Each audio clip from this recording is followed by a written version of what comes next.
I still remember the exact tone of his voice when he said it. Cold. Dismissive. Like he was swatting away a fly that kept buzzing around his ear. You're not worth a dime. I was 26, sitting at the kitchen table of the house I grew up in, staring at the man who raised me, but never once made me feel like I belonged there. I had come home to ask for advice, maybe a little emotional support after losing my job. But what I got instead was a reminder that in his eyes, I was still a failure. Growing up, my dad was the kind of man everyone in town respected. Hardworking. Tough. Reliable. The type who'd help a neighbor move a couch or mow someone's lawn after a storm without being asked. But inside our house, that version of him didn't exist. Inside, he was impatient and judgmental. If you didn't do something his way, it wasn't just wrong, it was stupid. And I was, in his words, the stupidest smart kid he'd ever met. My mom used to defend me, at least until I hit my teens. Then she started to fade into the background, quiet and tired, always telling me not to set him off. So I learned to shrink myself down, to not make noise to get good grades, to disappear when the tension got heavy. When I finally went to college, it felt like I could breathe for the first time. But even in college, his voice lingered. I studied finance because he said, art degrees don't pay bills. I worked 2 jobs because he said nobody's going to hand you anything. Every achievement I had, I'd rush to tell him, only for him to nod and find some flaw in it. I remember once telling him I got promoted at my internship, and he said, must have been a small company if they're promoting you. He always had to chip away at me piece by piece. After graduation, I landed a decent job in the city. I worked my way up slowly, saving every penny. I didn't talk to him much those years. It was peaceful. But then life happened. The company downsized and I got laid off. My lease was up, my savings were dwindling, and I thought maybe, just maybe, my dad could offer some guidance. That's what brought me back home. He sat at the kitchen table, reading the newspaper like it was still 1989, while I tried to explain my situation. I wasn't even asking for money, just talking through options. I told him I might start a small bookkeeping service on my own. He snorted and didn't even look up.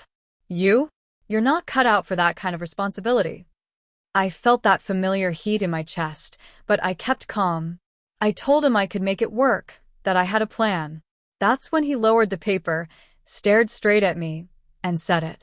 You're not worth a dime, son. Never were. I froze. I don't even remember what I said next, if anything. I just remember standing up and walking out.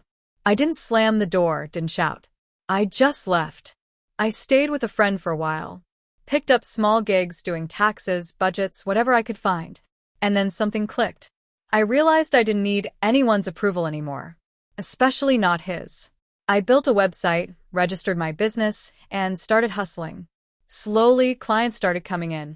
Small businesses, local families, people who needed help managing their books. It wasn't glamorous, but it was mine.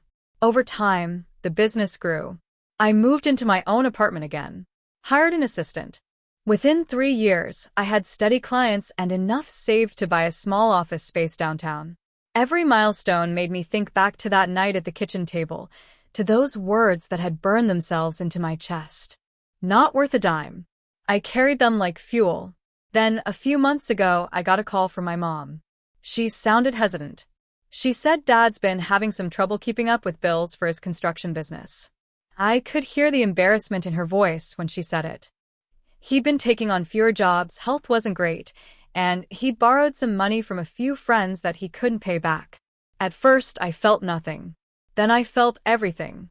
All those years of him telling me I was worthless, lazy, stupid. And now he was the one in need. The irony wasn't lost on me. A week later, he called me himself. The first time in years. His voice was weaker than I remembered.